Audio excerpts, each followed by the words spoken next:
checked her data pad for the third time that morning. The cargo manifest showed another shipment waiting for inspection, and she was already behind schedule. Station Meridian never slept. Ships came and went at all hours, carrying goods between the stars. For the past 2 years, she had worked as a freight coordinator, making sure everything moved smoothly through the station. She was one of 30 humans working on Meridian. Most of the other workers were aliens from different worlds.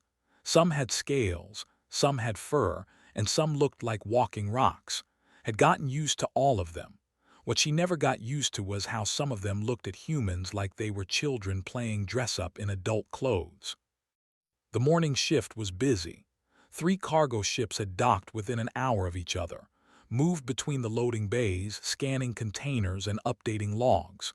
Her supervisor, a friendly alien named with 6 eyes, had praised her work many times. She was efficient, careful, and always on time. That was when walked into Bay 7. He was which meant he stood over 8 feet tall and had 4 arms. His skin was dark gray, covered in thick plates that looked like armor. Were known across the galaxy as enforcers and soldiers. They were strong, they were mean, and they usually got what they wanted. Shoved past 2 smaller aliens who were waiting in line. He walked straight to station and slammed a data chip on her desk. "Process this now," he said. His voice sounded like rocks grinding together. Picked up the chip and plugged it into her terminal. The manifest appeared on her screen. She frowned. "This cargo isn't on the approved list. I need to run it through customs first." "No customs," said. "Process it now." Looked up at him. She had dealt with pushy clients before. "Sir, I can't bypass customs. It's station law. If you want to file an expedite request, I can help you with that, but it takes at least 4 hours. His face changed. His small eyes narrowed and his breathing holes flared. "You are human, weak, stupid. You do what I say." Other workers in the bay started to notice. A few moved away slowly, kept her voice calm. "I'm following station regulations. If you have a problem with that, you can speak to my supervisor." That was when grabbed her. His massive hand closed around the collar of her uniform. He lifted her straight up, her feet leaving the ground, felt her collar dig into her neck.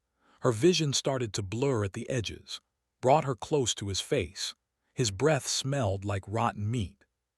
"You will process my cargo," he said slowly, "or I will break you into pieces and process you." Something ancient woke up in his brain. It was not thought. It was not decision. It was millions of years of evolution screaming one word: survive. Her right hand shot up. Her thumb, reinforced by Earth's brutal gravity, found his primary eye. She pushed hard, screamed and dropped her. Landed on her feet, her knees bent, her body already moving. Her knee came up and hit his breathing cavity in the center of his chest. Air exploded out of him in a wet gasp. Stumbled backward. He was hurt but not down. His 4 arms reached for her, rage burning in his remaining good eye. Hand grabbed the cargo scanner from her belt. It was a heavy metal device used for reading shipping codes. She swung it with every bit of strength her Earthborn muscles could provide. The scanner connected with his jaw. There was a sound like breaking pottery. His mandibles, the bone structures around his mouth, shattered. Pieces of them fell to the floor. He collapsed, both hands clutching his face, blood the color of dark oil pouring between his fingers. Stood there, breathing hard. The cargo scanner hung from her hand. 3 seconds had passed from the moment he grabbed her to the moment he fell. Station security arrived 2 minutes later. They found sitting at her desk, filling out an assault report form. Was on the floor, still conscious but unable to speak. A medical team rushed in with a stretcher. "What happened here?" the security chief asked. He was a species that looked like tall, thin birds. "That individual grabbed me by the neck and threatened to kill me," said. Her voice was steady, but her hands shook. "I defended myself. It's all on the security cameras." The security chief looked then back at. "You did that?" "Yes, sir." They took away on the stretcher. The medical report came back an hour later. Complete mandibular destruction, severe cranial trauma, nerve damage that would never heal, would need reconstructive surgery. Even then, he would never eat solid food again. He would need a feeding tube for the rest of his life. By evening, the security footage had leaked. Someone on the station had it and sent it to the Galactic Network. Within hours, billions of beings across hundreds of worlds were watching a young human woman destroy an enforcer in 3 seconds. The video had a title, Earthborn Female Destroys Enforcer in 3 Seconds. The comments section exploded. Some aliens were shocked, some were scared, some demanded be arrested, others pointed out that it attacked first. A few made jokes about never making humans angry. Sat in her quarters that night unable to sleep. Her hands still shook. She kept seeing his face, kept feeling his hand around her throat. She had not wanted to hurt him that badly. She had not even thought about it. Her body had just reacted. On Earth, when something bigger and stronger grabs you, you fight back with everything you have. You do not think. You do not negotiate. You survive. That was the law of Earth, written into every human's bones over millions of years of evolution. But this was not Earth. This was the civilized galaxy, where violence was rare and assault was almost unheard of. Wondered if she had just made a terrible mistake. Across the station in the medical bay lay in a recovery pod. His face was wrapped in bandages. A feeding tube ran into what was left of his jaw. He stared at the ceiling, unable to speak, unable to eat, unable to believe that a human had done this to him. He was not the only one who could not believe it. The entire galaxy was about to learn a hard lesson about Earth and the people it created. Humans were not strong because they wanted to be.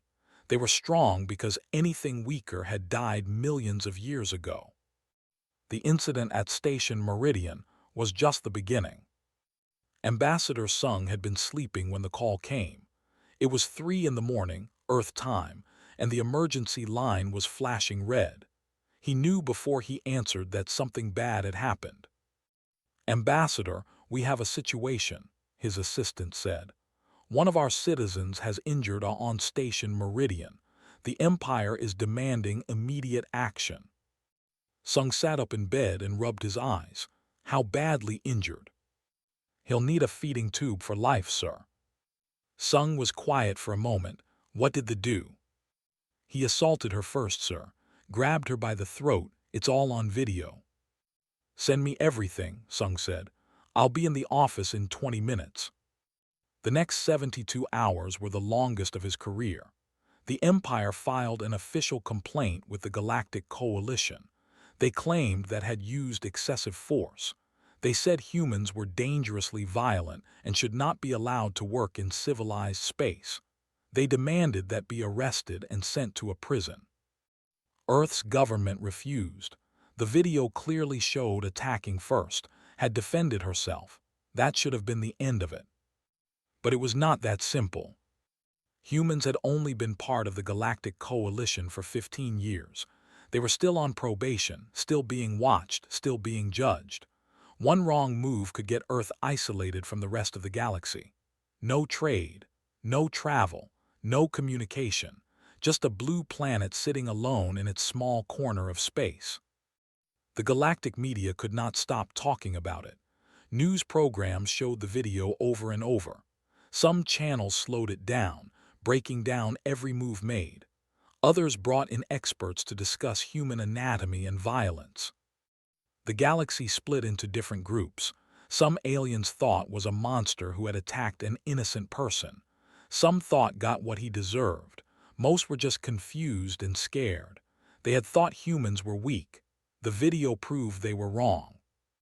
Sung watched the news coverage in his office. Captain stood next to him. Was the head of Earth's security detail, a former military officer who now protected human diplomats and workers across the galaxy. "What do you think?" Sung asked. Crossed his arms. "I think most aliens have no idea what it's like to come from Earth.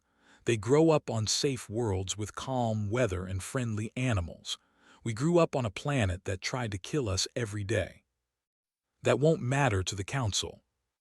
Then make them understand, said. Show them who really is. That gave Sung an idea. He spent the next day digging into his background. What he found made him angry. Had 47 prior assault charges. He had killed 12 people across different worlds. Every single time the Empire had made the charges disappear, had powerful friends. He thought he was untouchable. Meanwhile, was moved to a human diplomatic ship for her safety. Sung visited her there. She sat in a small room looking tired and scared. "How are you holding up?" he asked. Shrugged, "I keep watching the video. I can't believe I did that." "Do you regret it?" She thought for a moment. "No, if I hadn't fought back, he would have killed me, I know that. But I didn't mean to hurt him that bad, I just reacted." Sung sat down across from her. "That's what the council doesn't understand. On Earth, if a predator grabs you, you fight with everything you have. It's not a choice. It's survival instinct." "Will they send me to prison?" "Not if I can help it." Elsewhere on the ship, a human scientist named was putting together a report. He was someone who studied alien life forms, but for this report, he was studying humans. The data was shocking. Human reflexes were 3 to 4 times faster than most alien species. Human bones were denser than almost any other species in the galaxy. What aliens considered light gravity, humans considered comfortable. What humans considered comfortable, most aliens found crushing. Humans could heal from injuries that would kill other species. They could survive temperatures that would freeze or cook most aliens. They could eat foods that were poisonous to others. They could run for hours without stopping, a trait almost no other species had. Showed his report to Captain. "We're not normal," said. "Most species evolved on easy worlds. We evolved in hell." "Will this help?" "It should. If the council understands what humans are, they'll understand why she reacted the way she did." The council hearing was scheduled for the following week. Sung prepared his arguments carefully. He knew he only had one chance to get this right. The day of the hearing, the council chambers were full. Representatives from hundreds of worlds sat in curved rows, looking down at the speaking floor. Sung stood there alone, facing them all. The ambassador spoke first. He was old, with scars covering his arms. The human attacked without mercy. She destroyed's face left him disabled for life. This was not defense. This was savagery. Humans are too dangerous for civilized space. Murmurs of agreement came from some of the council members. Then it was Sung's turn. He walked to the center of the floor. A large screen appeared behind him. "I want to show you something," he said. The screen lit up with criminal record, 47 assaults, 12 murders, all dismissed. "This is the man who attacked. He has hurt people across dozens of worlds. He has killed innocent workers. And every time his government made the charges disappear, he thought he could do the same to a human woman." The room was silent. "You ask why she fought back so hard," Sung continued. "Because on Earth, when something bigger and stronger grabs you by the throat, you have seconds to survive, not minutes. Seconds. Her body knew that. 4 billion years of evolution knew that. She did not think. She reacted. And because of that, she is alive." He paused. "You want to judge her for surviving? Fine. But first, answer me this. If a known predator attacked your daughter, would you blame her for fighting back? Would you send her to prison for refusing to die?" The council members looked at each other. No one spoke. Sung played the video one more time. This time he played it at normal speed with sound. Everyone could hear his threat. Everyone could see him grab. Everyone could see she had no choice. "Humans are not violent," Sung said. "We are survivors. There is a difference." The council voted to table the extradition request. They would investigate further before making a final decision. It was not a victory, but it was not a defeat either. Sung returned to the ship where was waiting. "They're not sending you to prison," he told her. closed her eyes in relief. "Thank you." "Don't thank me yet. This isn't over. Someone wanted this to happen. Someone wanted you to hurt. We need to find out who." Captain was already on it. His security team had started investigating the moment the incident happened, and what they were finding scared him more than any physical threat. This was not random, this was planned, and was not the only target. Captain sat in his office, looking at reports from 6 different space stations. What he saw made his blood run cold. In the past month, there had been 4 incidents involving humans and aggressive aliens. On station, a human engineer named had been cornered by 3 mercenaries. She had broken 2 of their arms. On Trading Post Vega, a human cargo handler named had been attacked with a knife. He had disarmed his attacker and put him in the hospital. Each time, the human had won. Each time, the alien had been badly injured. "It's a pattern," said to his team. "Someone is testing us. They want to see how we react when threatened." "But why?" asked one of his officers. "To make us look dangerous. To give the Council a reason to restrict human activity in space." Pulled up financial records. It had taken his team 2 weeks to track down the money, but they had found it. All 4 attackers had been paid by the same source, the Tau Consortium. The Consortium was one of the largest business groups in the galaxy. They controlled shipping routes, mining operations, and trade agreements across hundreds of worlds. They were rich, powerful, and ruthless. And humans were cutting into their profits. Human shipping companies had started operating in the galaxy 5 years ago. They were fast, cheap, and willing to take risks that other species avoided. Within 3 years, they had taken 15% of the consortium's business. The consortium was losing billions of credits. "They want us gone," realized. "If they can prove humans are too violent, too dangerous, the Council will restrict our trading licenses, maybe ban us from certain stations. The consortium gets their business back." "What about?" his officer asked. "Was he paid too?" "Check the records." "Yes. 2 million credits transferred to an account in his name 3 days before he attacked. He was supposed to provoke her, maybe push her around, make her look weak. Instead, she nearly killed him." "They didn't know what we're capable of." "No," said they didn't. He sent his findings to Ambassador Sung immediately. They needed to act fast. If the consortium was willing to stage attacks on humans, they might try something bigger.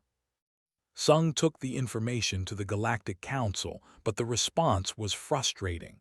Some council members believed him. Others said the evidence was not strong enough. The consortium had lawyers and politicians in their pocket. They everything. While the diplomats argued, received a message on her personal device. It was text only from an unknown sender. "Go back to Earth, human. Next time you won't be so lucky." She showed it too. He immediately increased security around all human workers in space. But he knew he could not protect everyone. There were thousands of humans spread across hundreds of stations and ships. "We need to catch them in the act," said. "Next time they try something, we need to be ready." On Earth, a journalist named was following the story closely. She had been investigating the consortium for months, long before this incident. She knew they were corrupt, but she had not been able to prove it. Now, with evidence, she had what she needed. Published her article on every major human news network. The headline read, "Galactic Corporation stages attacks on human workers to eliminate competition." The article included financial records, communication logs, and testimony from one of the mercenaries who had attacked. He had been paid 10,000 credits to start a fight with a human and make it look like the human attacked first. When had defended herself and broken his arms, he had been shocked. No one told him humans were that strong. The article went viral on Earth. Millions of people read it. They were angry. They wanted justice.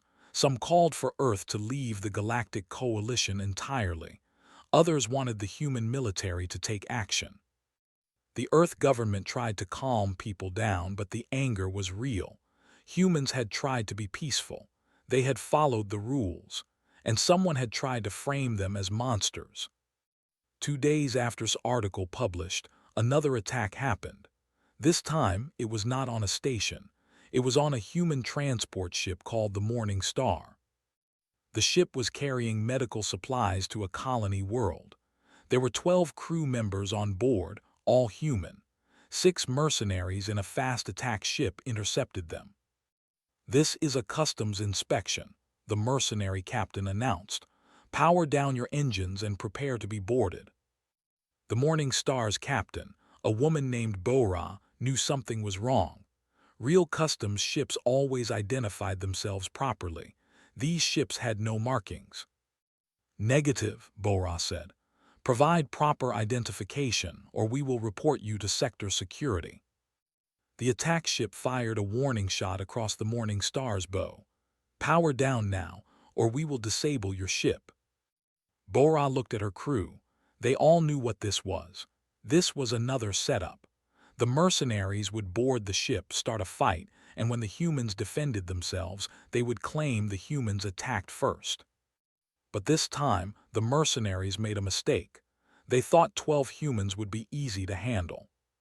They were very wrong. When the mercenaries boarded, they found the crew waiting for them. The fight was brutal and short. The mercenaries had weapons and armor. The humans had wrenches, fire extinguishers, and millions of years of predator instincts. 3 minutes later, 4 mercenaries were unconscious. One had a broken leg. One had run back to his ship. The leader of the mercenaries was on his knees, hands behind his head, while Bora held a plasma cutter to his throat. "You picked the wrong ship," she said.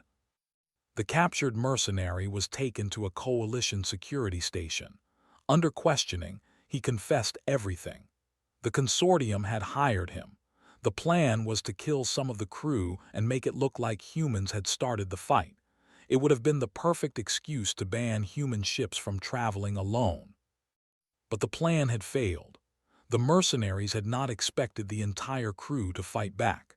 They had not expected humans to be so coordinated, so fast, so absolutely terrifying when threatened. Captain got the recording of the interrogation. He sent it to Sung, who immediately took it to the council. This time the council could not ignore it. The evidence was clear. The consortium had tried to manipulate galactic law to eliminate human competition.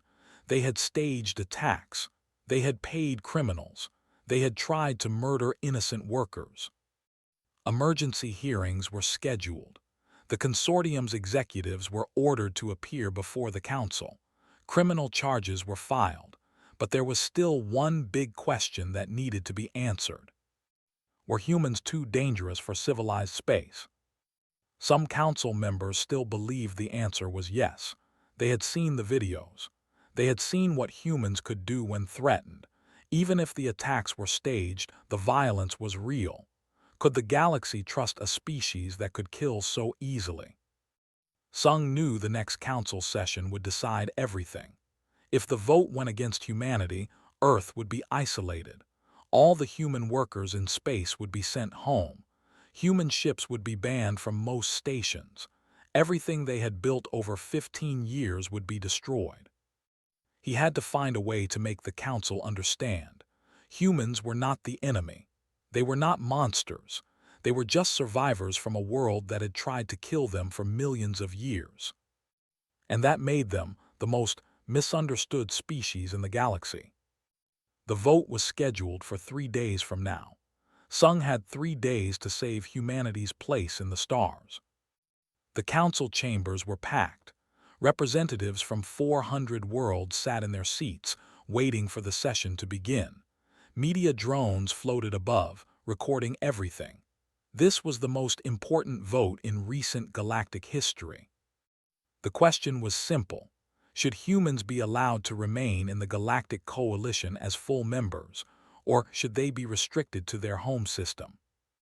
The consortium's lawyer spoke first. He was a Kelvin, a species known for their intelligence and persuasive abilities.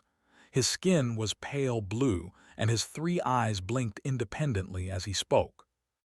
"Honorable council members," he began, "we are not here to judge humanity for defending themselves. We understand that self-defense is a right shared by all civilized beings. However, we must consider the pattern of violence that follows humans wherever they go."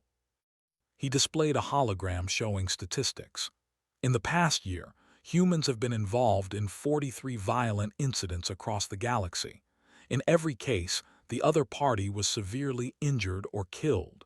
In every case, the human walked away with minor injuries or none at all. Murmurs spread through the chamber. "Compare this to any other species," the lawyer continued. "The average species has 2 or 3 violent incidents per million citizens per year. Humans have 43 incidents per 30,000 citizens. That is a rate 60 times higher than the galactic average." He paused for effect. "Now, we have learned that some of these incidents were staged by my clients. The consortium admits fault and will pay all appropriate penalties. But even if we remove those staged incidents, humans are still 30 times more violent than the average species." "This is not about blame," he said. "This is about safety. Humans evolved as apex predators on a death world. They have reflexes designed for killing. They have strength designed for surviving in extreme gravity. They have pain tolerance that borders on frightening. These are not traits compatible with civilized society." He looked directly at the camera drones. "Every day, humans work alongside other species. Every day, there is a risk that some small misunderstanding could trigger their predator instincts. Every day, we pray that no one accidentally threatens a human and ends up in the hospital, or worse. The consortium recommends, for the safety of all species, that humans be restricted to their home system until they can prove they have evolved beyond their violent nature. Perhaps in another 1,000 years, they will be ready to join us, but not today." The lawyer sat down. Half the council members nodded in agreement. Then it was Ambassador Sung's turn. He walked to the center of the floor slowly. He carried no notes, no hologram displays, no prepared speech. He just stood there for a moment, looking at the hundreds of faces watching him. "You're scared of us," he said simply. "I understand you should be." That got everyone's attention. "Humans are dangerous," Sung continued. "The consortium's lawyer is correct. We have reflexes designed for killing. We have strength that seems impossible for our size. We can survive injuries that would kill most of you. All of this is true." He paused, "But do you know why?" He gestured to the large display screen.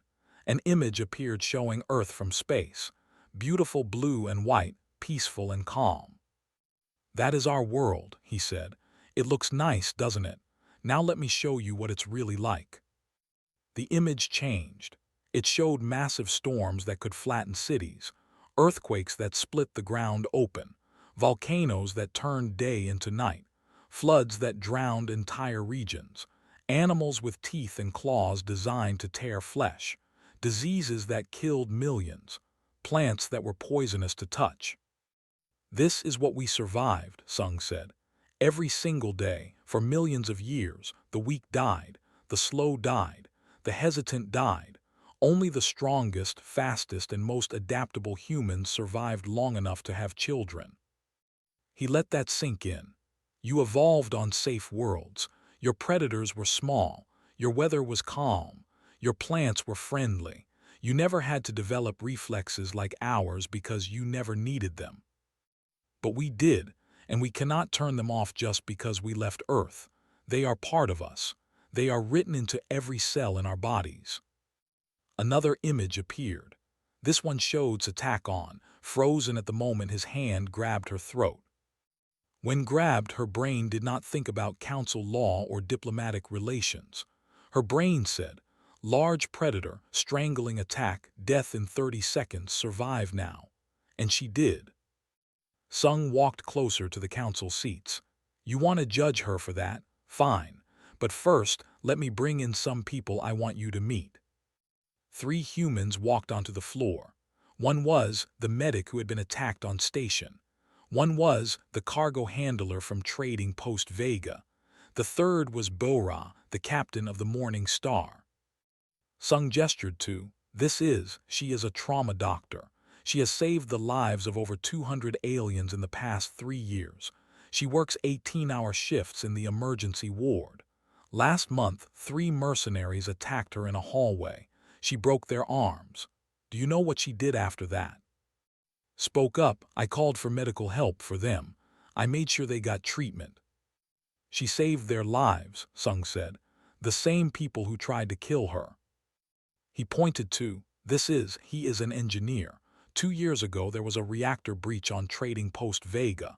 The radiation levels were lethal. Every alien evacuated, went in alone and fixed it. He saved 3,000 lives that day. When a mercenary attacked him with a knife, yes, he disarmed the man. But he also stopped other humans from hurting the mercenary further. Finally, he gestured to Bora. This is Bora. She is a transport captain. She has delivered medical supplies to 12 colony worlds. When mercenaries attacked her ship, her crew could have killed them all. Instead, they captured them. They handed them over to authorities. They followed the law. Sung looked around the chamber. These are the humans you want to ban from space.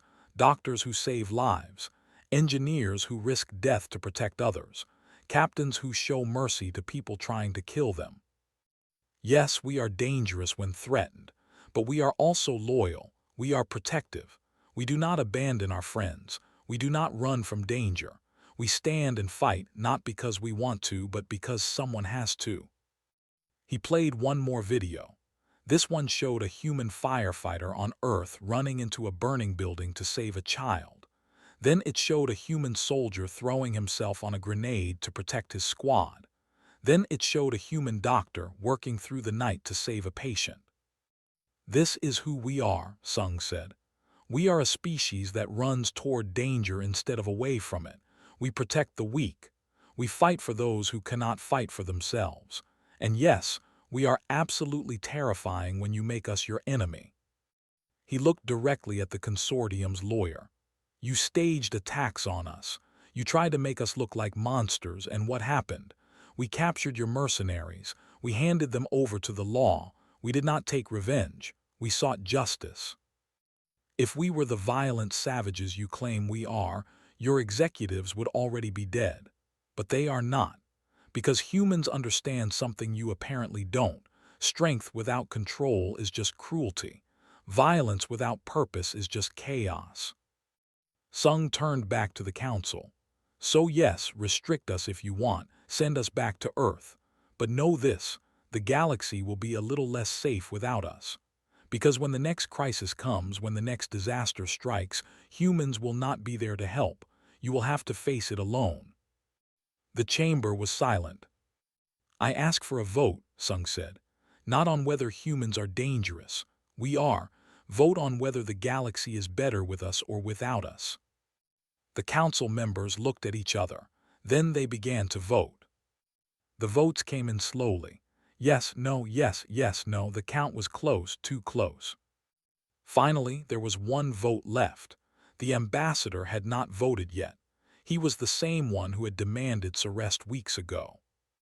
Everyone waited. The stood up slowly. His scars seemed darker under the chamber lights. I vote yes, he said. Humans stay. Gasps echoed through the chamber. The consortium's lawyer looked shocked. The ambassador continued. Broke our oldest law. He attacked an unarmed worker. That she survived his predation is not a crime. It is nature's justice. The weak perish. The strong adapt. Humans adapted to a world that would kill any of us in days. We respect strength. We vote for their continued presence. The vote was final. Humans would remain in the Galactic Coalition. Sung closed his eyes in relief. They had won. Barely, but they had won. 3 months had passed since the council vote. Station, Meridian looked the same as always, but everything felt different. Walked through the cargo bay wearing a new uniform. Instead of freight coordinator, her badge now read Assistant Security Chief. After the trial, the station manager had offered her the promotion. She had accepted, though she still was not sure she deserved it. The bay was busy as usual. Ships came and went. Workers moved containers. But now, when walked past, people nodded respectfully. Some even smiled. The small aliens who used to ignore her now stepped aside to let her pass. She was not sure how she felt about that. She did not want to be feared, but she understood why they were careful around her now. The whole galaxy had seen what humans could do. Her old supervisor waved at her from across the bay. She walked over to him. "How is the new job?" he asked. His 6 eyes blinked in different patterns, which meant he was happy. "It is good," said, "quieter than I expected." "That is because word has spread. People know not to cause trouble on this station anymore." Made a sound that was his species' version of laughing. "You have made my job much easier." Smiled a little. "I'm glad something good came from all this." "More than you know," said. "Assault reports are down 70% across all stations in this sector.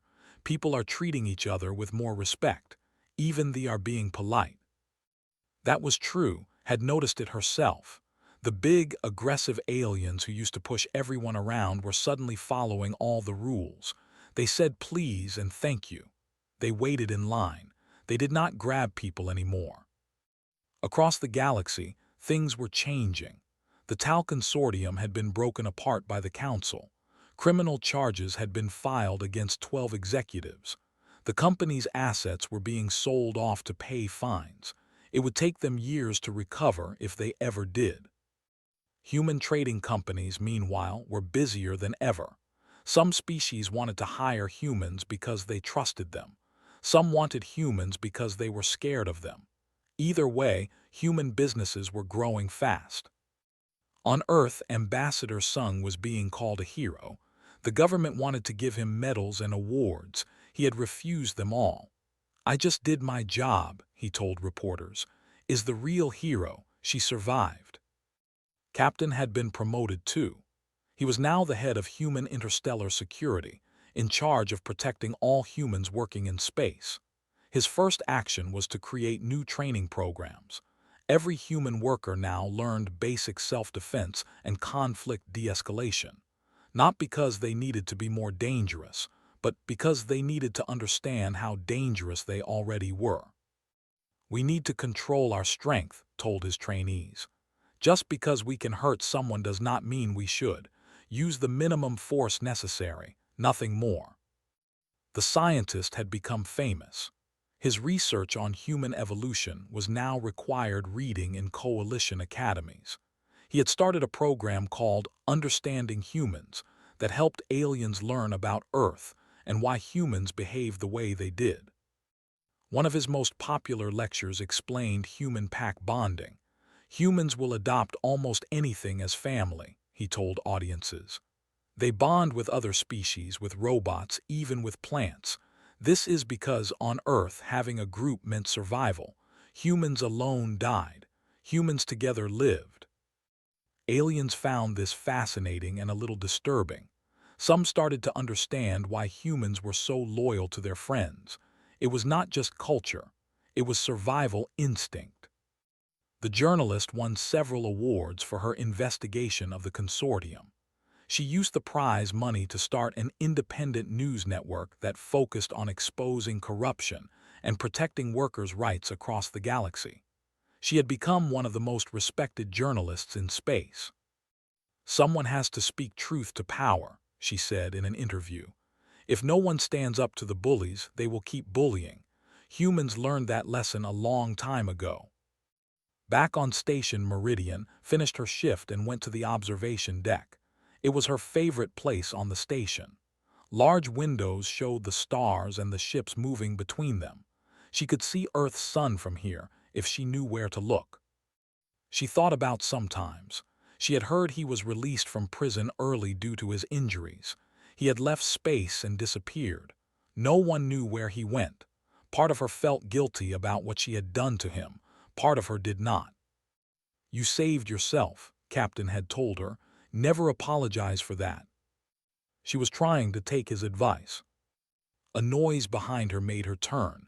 A young child stood there with her parent. The child looked nervous. The parent looked more nervous. "Excuse me," the parent said. "My daughter wanted to meet you, if that is okay." Knelt down so she was at the child's eye level.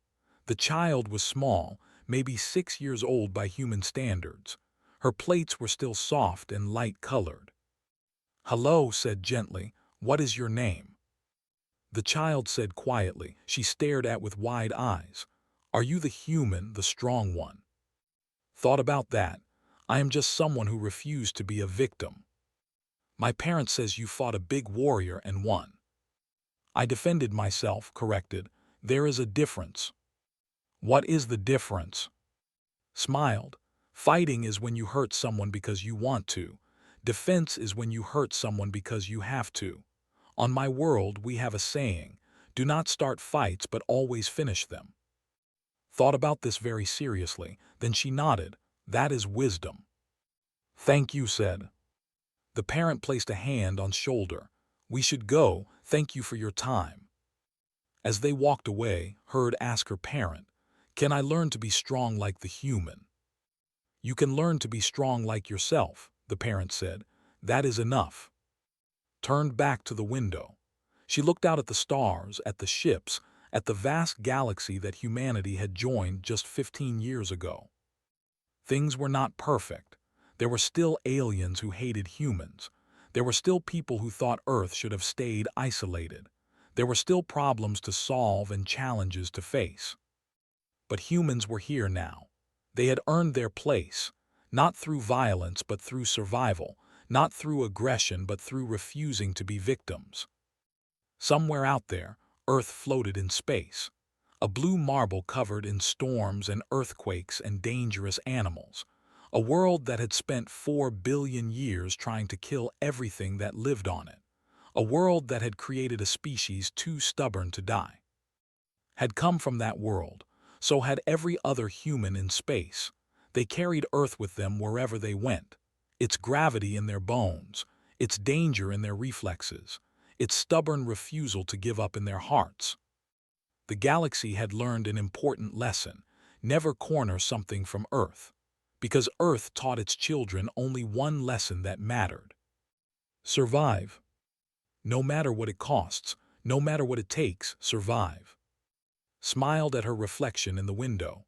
Behind her, the station continued its work. Ships came and went, people moved cargo, life went on. And humanity, the strangest species in the galaxy, had finally found its place among the stars, not as conquerors, not as victims, as survivors. And that was enough.